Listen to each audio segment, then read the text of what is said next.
তোমাদের জন্য যখনই মৃত্যুকে নির্ধারণ করা হয়েছে, ঠিক ওই সময়ে মৃত্যু তোমার দরজার মধ্যে এসে কড়া নাড়বে। 1 সেকেন্ড আগেও এসে মৃত্যু তোমার কাছে আসবে না, আবার 1 সেকেন্ড পরেও মৃত্যু তোমার কাছে এসে ধরা দিবে না। আল্লাহ তাআলা বলেন, কুল্লু নাফসিন যায়িকাতুল মাউত, প্রত্যেকটা মানুষকেই তার মৃত্যু স্বাদ আস্বাদন করতে হবে। আমরা বললাম, ওগো আল্লাহ, আমাদেরকে কেন আপনি মৃত্যু দান করবেন? এই আসমানটা এত সুন্দর করে আপনি কার জন্য সাজাইলেন? আল্লাহ তাআলা বলতেছে, বান্দা তোমাদের জন্য। বলে, মালিক, জমিনটাকে আপনি কার জন্য সাজাইলেন?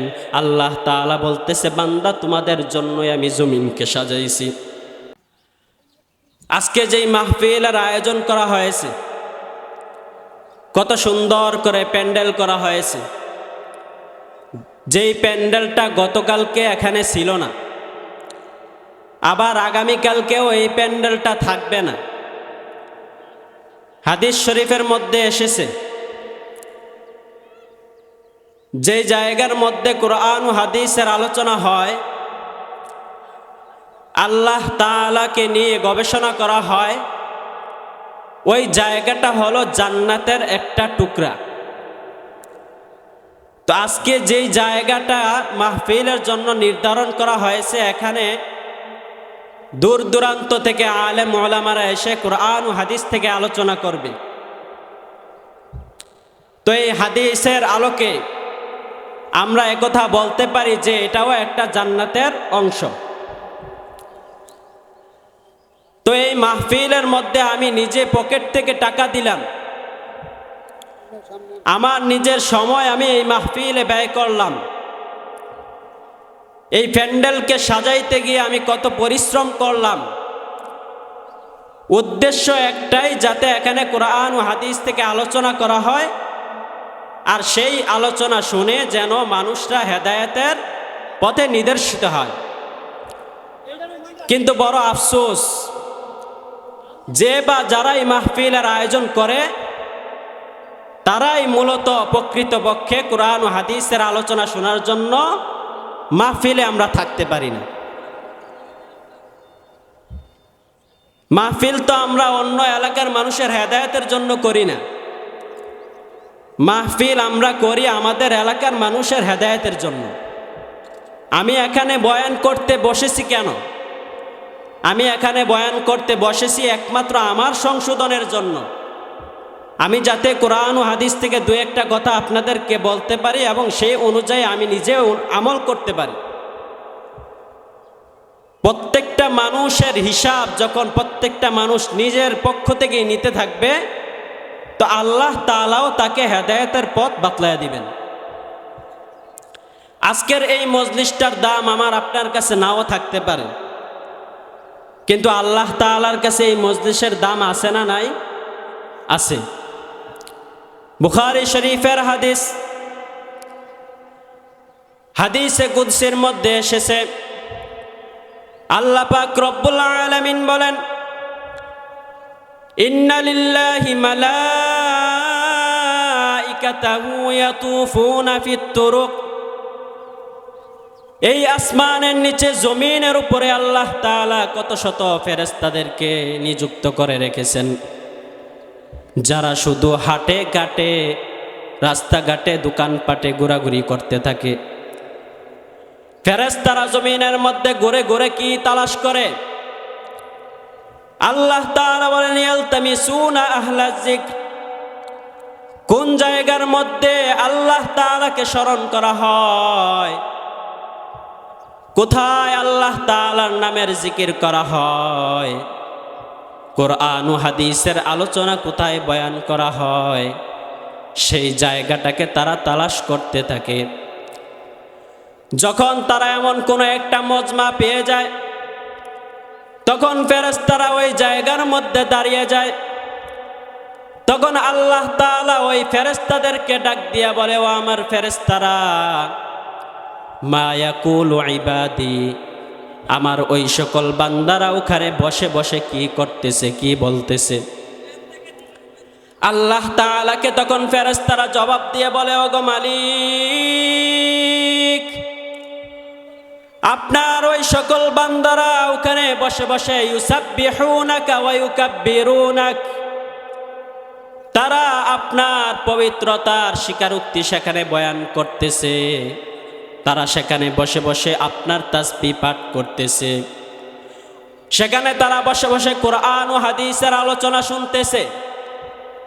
তখন আল্লাহ তাআলা ওই ফেরেশতাদেরকে ডাক দিয়া বলে, ও আমার ফেরেশতারা, আমার যেই সকল বান্দারা সেখানে বসে বসে আমার গুণকীর্তন করতেছে, হাল রাআউনি, আমার বান্দারা কি আমাকে কখনো দেখেছে কিনা? তখন আল্লাহ তাআলার কাছে ওই সকল ফেরেশতারা আল্লাহ তাআলার ইজ্জতের কসম খেয়ে বলে, ওগো মালিক, ওয়াল্লাহি মা রাআউকা, আপনার ইজ্জতের কসম খেয়ে আমরা বলতেছি আপনার ওই সকল বান্দারা আপনাকে কখনো দেখে নাই। তখন আল্লাহ তাআলা আবার ফেরেশতাদেরকে ডাক দেয়, ডাক দিয়া বলে, ফাকাইফা লাউ রাআউনি, আমার ওই সকল বান্দারা যদি আমি আল্লাহ তাআলাকে দেখতো তাহলে তাদের অবস্থা কেমন হতো, তারা কি করত? ফেরেশতারা আবার আল্লাহ তাআলাকে উত্তর দিয়ে বলে, ওগো মালিক, আপনার ওই সকল বান্দারা যদি আপনাকে দেখতো, কানু আশাদ্দা লাকা ইবাদাতান, তারা আরো বেশি বেশি করে আপনার ইবাদতের মধ্যে মগ্ন থাকতো।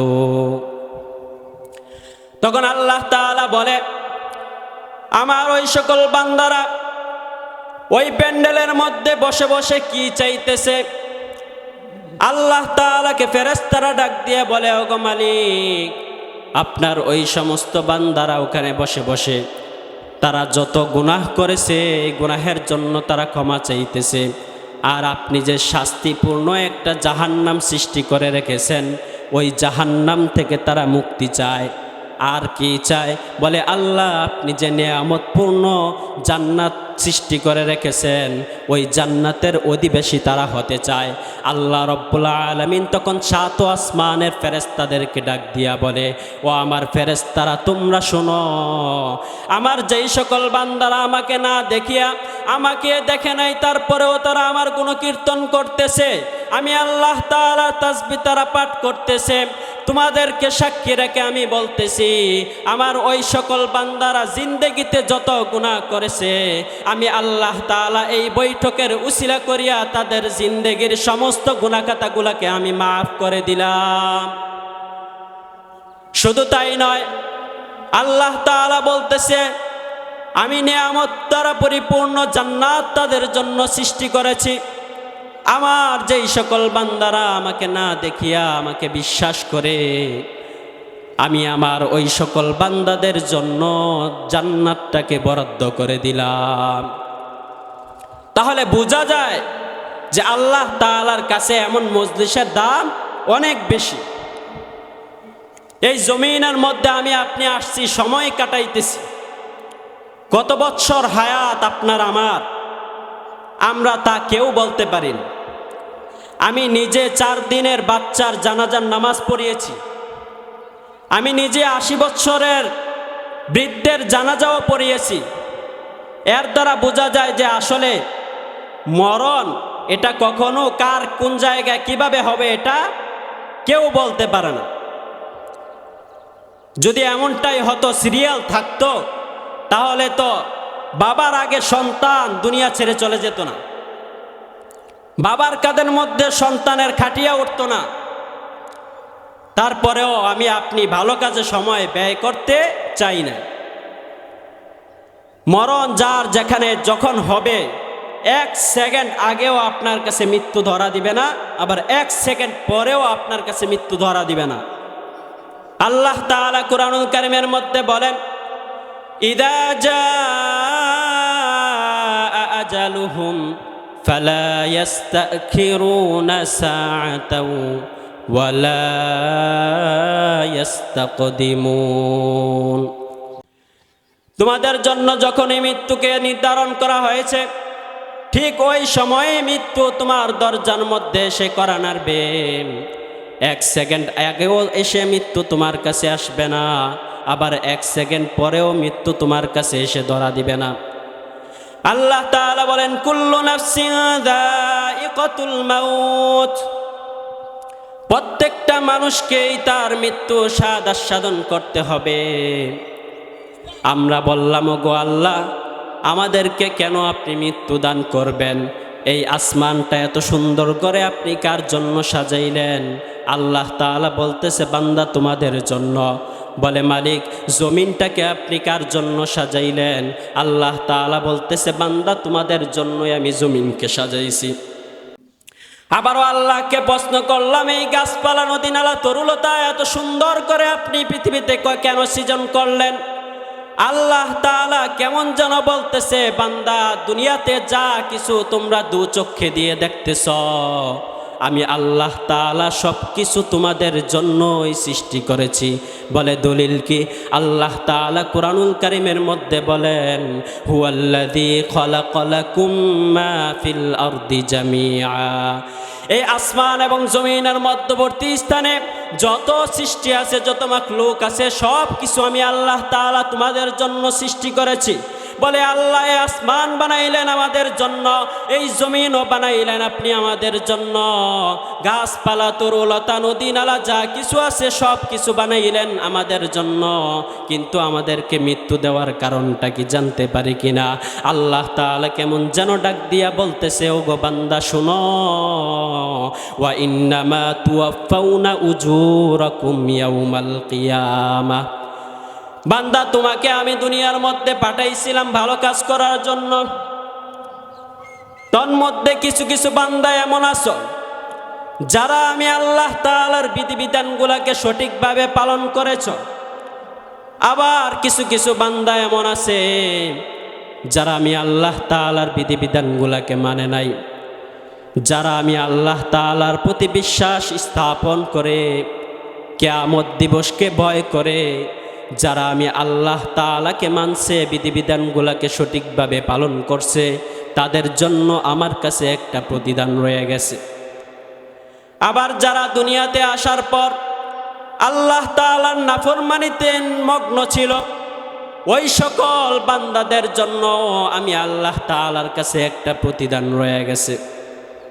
আর কিয়ামত দিবসের মধ্যে যেন আমি আল্লাহ তাআলা তোমাদের ওই প্রতিদানকে যেন বুঝিয়ে দিতে পারি, সেজন্যই তোমাদেরকে মৃত্যুর ফায়সালা করে দিয়েছি। ফামান যুহজিহা আনিন নার ওয়া উদখিলাল জান্নাতা ফাকাদ ফাজ, আল্লাহ তাআলা বান্দাদেরকে ডাক দিয়া বলে ওগো বান্দা, সেই কঠিন হাসরের ময়দানের মধ্যে যারা জাহান্নামের আগুন থেকে মুক্তি পেয়ে গেল, প্রকৃতপক্ষে আমার ওই সকল বান্দারাই সফল কাম হয়ে গেছে। দুনিয়াতে যার 10 তলা বিল্ডিং আছে, যে ব্যবসায়ী সফল একজন ব্যবসায়ী, আমরা মনে করি হয়তো সেই একজন সফল ব্যক্তি, কিন্তু আল্লাহ তাআলার কোরআনের ভাষায় যে ব্যক্তি দুনিয়াতে আল্লাহ এবং তার রাসূলের আনুগত্য করে যেতে পারবে, নামাজগুলো ঠিকমতো আদায় করে যেতে পারবে, আল্লাহ তাআলার বিধিবিধানগুলোকে সঠিকভাবে মেনে নিতে পারবে, আল্লাহ তাআলার কোরআনের ভাষায় বলতেছে যে প্রকৃতপক্ষে সফল কাম হলো আমার ওই সকল বান্দারা।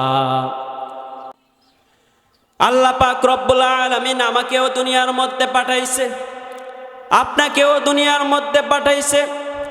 এই দুনিয়ার মধ্যে পাঠানোর দ্বারা মাকসাদ কি, উদ্দেশ্য কি? আল্লাহ তাআলা কুরআনুল কারীমের মধ্যে বলেন ওয়ামা খালাকাতুল জিন্না ওয়াল ইনসা ইল্লা লিয়াবুদুন, আমি আমার মানুষ এবং জিন জাতিকে সৃষ্টি করেছি একমাত্র আমার ইবাদত করার জন্য। কিসের জন্য? ইবাদত করার জন্য। কিন্তু দুনিয়াতে আসার পর আমি আপনি আল্লাহ তাআলাকে ভুইলা গেছি। আল্লাহ তাআলা আমাকে আপনাকে ডাক দিয়া বলতেছে আমা কুনতা সগীরা, বান্দা তুই কি ছোট ছিলি না? তুই তো এমন ছিলি যে তোর মুখের মধ্যে খাবার আরেকজনে উঠাইয়া দিত। আজকে তুই বড় হয়ে আমি আল্লাহকে বলে গেছিস। আমা কুনতা দাঈফান, বান্দা তুই কি দুর্বল ছিলি না? তোর গায়ের মধ্যে যখন একটা মাছি বসতো, সেই মাছিটাকে তাড়ানোর জন্য পর্যন্ত তোর গায়ে শক্তি ছিল না। সেই অবস্থাতে তো আমি আল্লাহ তাআলা তোকে ধীরে ধীরে বড় করেছি, কিন্তু বড় হইয়া আমি আল্লাহ তাআলাকে তুই ভুইলা গেছিস। আল্লাহ বলে, বান্দা লাউ আমারতুল বাহরা লা আগরাকাতকা ফি কারিহা, আমি আল্লাহ সমুদ্রকে আদেশ করতে দেরি হবে, সমুদ্র তোকে তার তলদেশে নিতে দেরি করবে না। লাউ আমারতুল আরদ লাবতালাআতকা ফি বাতনিহা, আমি আল্লাহ তুই যেই জমিনের মধ্যে হেঁটে হেঁটে গুনাহের কাজ করতেছিস, সেই জমিনকে আমি আল্লাহ তাআলা আদেশ করতে দেরি হবে, এই জমিন তোকে তার পেটের মধ্যে নিতে দেরি করবে না। লাউ আমারতুল মালাইকাতা লা আহলাকাতকা, আমি আল্লাহ তাআলা ফেরেশতাদেরকে হুকুম করতে দেরি হবে, এই ফেরেশতারা তোকে ধ্বংস করতে দেরি হবে না। কিসের এত অহংকার? আজকে আমার আপনার অহংকারের শেষ নাই। কত টাকার মালিক, কত টাকা পয়সার মালিক আপনি হয়েছে, আপনার কাছে কি সেই পরিমাণ টাকা পয়সা আছে যেই পরিমাণ টাকা দিয়ে আপনি জান্নাত কিনতে পারবেন? আমার আপনার অবস্থা দেখলে মনেই হয় না যে আমি আপনি মৃত্যুবরণ করব। অথচ হযরত আবু বকর সিদ্দিক রাদিয়াল্লাহু তাআলা আনহু জান্নাতের সার্টিফিকেট প্রাপ্ত একজন সাহাবী ছিলেন। এই জান্নাতের সার্টিফিকেট প্রাপ্ত একজন সাহাবী হওয়ার পরেও তিনি মাঝে মধ্যে তার আসন, তার রাজত্ব ছেড়ে দিয়ে দূর জঙ্গলের মধ্যে চলে যেতেন, গিয়ে একাকে কান্না করতেন আর বলতেন, ইয়া লাইতানি কুনতু ওয়ারাকা, হায় যদি আমি আজকে গাছের কোনো পাতা হতাম, তাহলে তো কাল হাসরের ময়দানের মধ্যে আমি আল্লাহ তাআলার সামনে জবাবদিহিতা করতে হতো না। আমি কেন মানুষ হলাম? মানুষ হওয়ার কারণে তো আমি আল্লাহ তাআলার দরবারে জবাবদিহিতা করতে হবে। অথচ আমার আর আপনার কি অবস্থা? আবু বকর সিদ্দিক রাদিয়াল্লাহু তাআলা আনহুর এত আমল ছিল। ছোট্ট একটা ঘটনা বলি, আম্মা জান আয়েশা রাদিয়াল্লাহু তাআলা আনহাকে নিয়ে আল্লাহ রাসূল সাল্লাল্লাহু আলাইহি ওয়াসাল্লাম জমিনের মধ্যে রাত্রিবেলা একদিন বাহিরে খালি জমিনের মধ্যে বসা ছিলেন। তখন আম্মা জান আয়েশা আকাশের তারকারাজির দিকে তাকিয়ে বলতেছে, ইয়া রাসূলুল্লাহ, ইয়া হাবিবাল্লাহ, এই আকাশের মধ্যে এত লক্ষ লক্ষ তারকারাজি, এই তারকারাজির সমপরিমাণ কি কারো কোনো নেক আমল আছে? তখন আল্লাহ রাসূল সাল্লাল্লাহু আলাইহি ওয়াসাল্লাম জবাব দিয়ে বলতেছে যে হ্যাঁ, অবশ্যই আছে। এদিকে আম্মা জান আয়েশা মনে মনে ভাবতেছে, হয়তো যদি কোনো ব্যক্তির এমন আমলনামা থেকে থাকে তাহলে সেটা একমাত্র আমার বাবা অর্থাৎ হযরত আবু বকর সিদ্দিক রাদিয়াল্লাহু তাআলা আনহুরই ছিল। তখন বলল যে কার আমলনামা এত বেশি? তো আল্লাহ রাসূল সাল্লাল্লাহু আলাইহি ওয়াসাল্লাম যার নাম ঘোষণা করছেন তিনি হলেন হযরত উমর রাদিয়াল্লাহু তাআলা আনহু। তা আম্মা জান আয়েশা সিদ্দিকা রাদিয়াল্লাহু তাআলা আনহা মনে মনে একটু ব্যথা পেলেন যে আমি ভাবছিলাম হয়তো আমার বাবার নামটা ঘোষণা আসবে, কিন্তু হযরতে উমরের নামটা ঘোষণা চলে আসছে। তখন বলতেছে, ইয়া রাসূলুল্লাহ, তাহলে আমার বাবার অবস্থান কোথায়? তখন আল্লাহ রাসূল সাল্লাল্লাহু আলাইহি ওয়াসাল্লাম বলতেছে যে আয়েশা তুমি শুনো, তোমার বাবার আমলনামার হিসাবটা তো আলাদা। আমার উম্মতে মুহাম্মদের মধ্যে আমার পর থেকে নিয়ে, আমার মৃত্যুর পর থেকে নিয়ে কিয়ামত পর্যন্ত যত মানুষ আসবে, সমস্ত মানুষদের নেক আমলগুলোকে যদি এক পাল্লার মধ্যে দাঁড় করানো হয়, আর তোমার বাবা আবু বকরের নেক আমল যদি এক পাল্লার মধ্যে দাঁড় করানো হয়, তারপরেও তোমার বাবা আবু বকরের দাড়ি পাল্লাটাই আল্লাহ তাআলা ভারী করে দিবেন। কত নেক আমল ছিল, জান্নাতের সার্টিফিকেটও পেয়ে গেছে, কিন্তু তারপরেও আল্লাহ তাআলাকে কত ভয় করত। এজন্য আল্লাহ তাআলাকে ভয় করার দরকার আছে না নাই? মৃত্যুর কথা আমাদেরকে চলতে উঠতে বসতে সব সময় মনে রাখতে হবে, স্মরণ করতে হবে। পারবো তো ইনশাআল্লাহ? আল্লাহ তাআলা আমাদের সবাইকে এই টুটাফাটা কথাগুলোর উপর আমল করা তৌফিক দান করুক। সকলে বলি আমিন।